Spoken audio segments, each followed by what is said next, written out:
Il y a de cela 7 jours, le porte-parole et le deuxième vice-président du PPACI, Katina Kone, étaient présents sur le plateau de 7 Info. Alors, plusieurs sujets ont été évoqués, mais nous allons nous attarder sur les élections du 2 septembre 2023.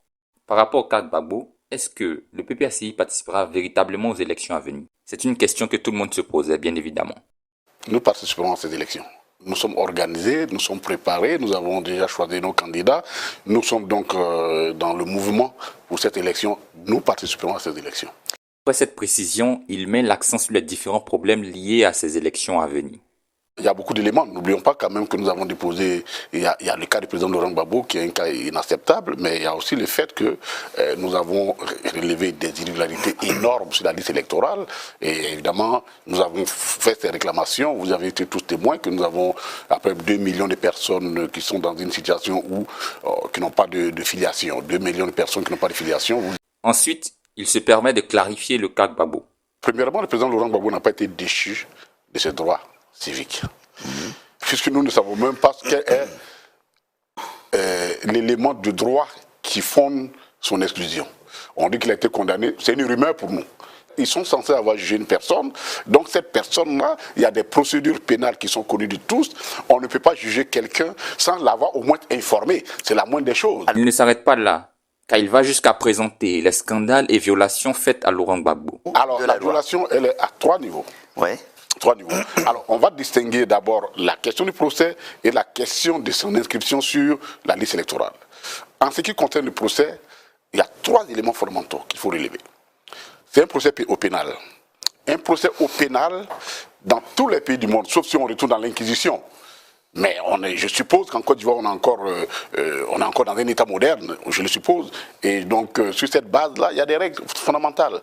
Je ne peux pas vous convoquer et aucun juge ne peut vous juger sans que vous ne soyez informé. Ça, c'est la première des choses.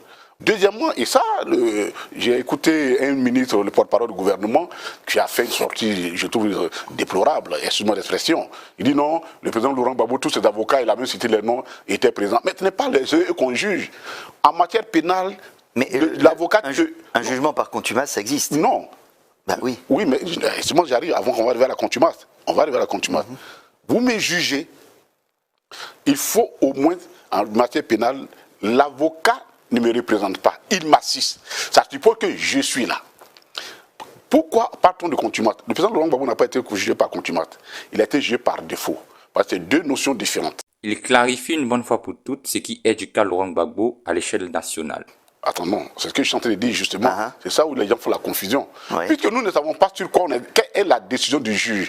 Parce qu'une déchéance des droits civiques, elle ne se présume pas. Le juge la prononce.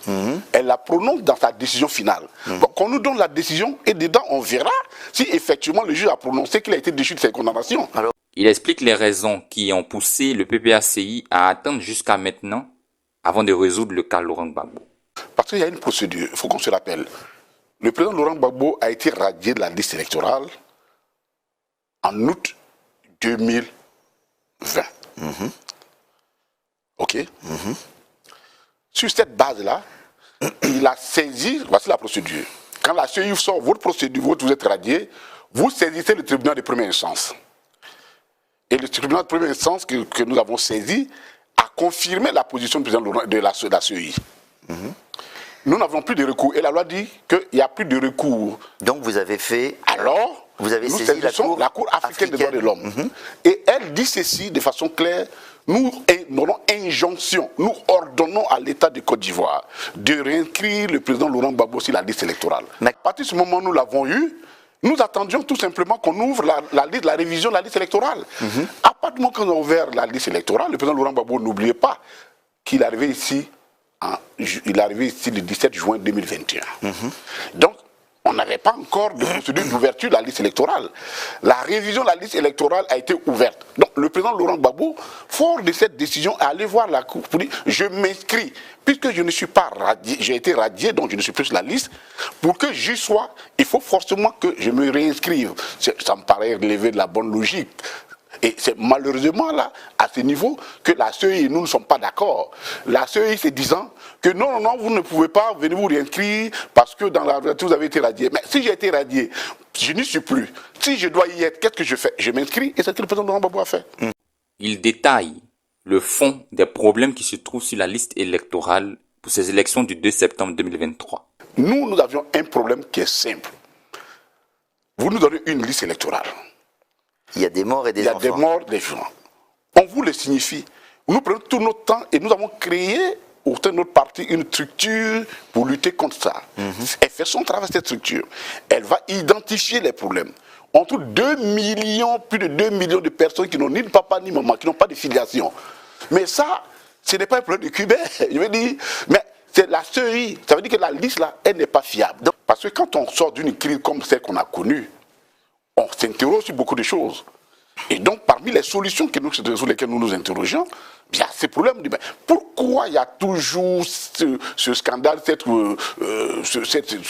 présomption de fraude, ainsi de suite. Regardons la situation, et c'est là que nous avons regardé. Mais quand... Il ne passe pas sans parler du président de la CEI et met le point sur le i pour clarifier la situation qu'il y a entre celui-ci et le PPACI. Le président de la CEI dit ceci de façon simple, que lui, c'est un magistrat quand même. Je suppose qu'il n'a pas oublié sa toge. Il peut avoir laissé la toge au palais. Mais là où il est, il a quand même envoyé ce qui fait de lui le magistrat, c'est-à-dire l'étude de droit qu'il a faite. Quand on vous interroge et que vous dites sur une chaîne de télévision qu'il y a 2 cours, il y a 2 décisions et vous ne savez pas laquelle vous devez appliquer pour un magistrat, nous, ça nous pose un problème. C'est à ce niveau-là, nous disons qu'il joue en militant. Parce qu'un magistrat normal, qui sait ce qu'il fait, ne peut pas dire ce genre de propos assez dérangeants. Finalement, on aimerait tous savoir pourquoi les représentants du PPACI à la CEI n'ont-ils pas réglé ce problème. D'abord qu'ils ont attendu de faire la révision de la liste sans nous. Notre arrivée à la CEI a été actée depuis le dialogue politique, qui a été signé le 4 mars 2021. Et tout le monde savait qu'il y avait des élections en 2023. Et que pour les élections 2023, il y a tout un processus à observer. Et que dedans, il y a la révision. Mais nous ils n'ont admis notre représentant, ils l'ont admis que tout dernièrement, après avoir fini de faire quasiment la révision de la liste électorale. Et nous avions dit en son temps que nous ne sommes pas du tout concernés par cette liste. Parce que nous n'avons aucun élément de contrôle. Et donc, là-dessus. Il étale la véritable volonté du gouvernement ivoirien vis-à-vis du cas Laurent Gbagbo. Rectifions les choses rapidement. Le président Laurent Gbagbo n'est pas venu facilement dans son pays. Nous sommes battus pour que le président Laurent Gbagbo vienne dans son pays. Non, mais il a été... Non, parce que je voudrais quand même que cette président soit connue. Il a été acquitté, mais les gens ne voulaient pas qu'il vienne. Ça aussi, parfois, les gens qui ne voulaient pas. De notre culture. Qui ne voulaient pas. Ah oui, le gouvernement ne voulait pas. Ah, moi, je n'ai pas d'état d'âme sur la question. Le gouvernement ne voulait pas. Ah oui, il ne voulait pas. Sur quelle base vous pouvez dire ça? Puisque la personne... Vous avez vu ce qui s'est passé le 17 juin. Vous étiez là. Vous avez vu ce qui s'est passé le 17 juin. Mais c'est au forceps que nous sommes arrivés à ça. Ça aussi, il ne faut pas on pense que c'est un gentleman agreement, c'est quelqu'un. Non. Parce que ça, ils ne pouvaient pas l'empêcher de venir, mais ils ont voulu tout faire pour l'empêcher de venir. Et nous, notre rôle, c'était pour qu'il vienne. Et c'est ce que nous avons fait. Ça, la personne ne peut venir dénaturer l'histoire récente de ce pays.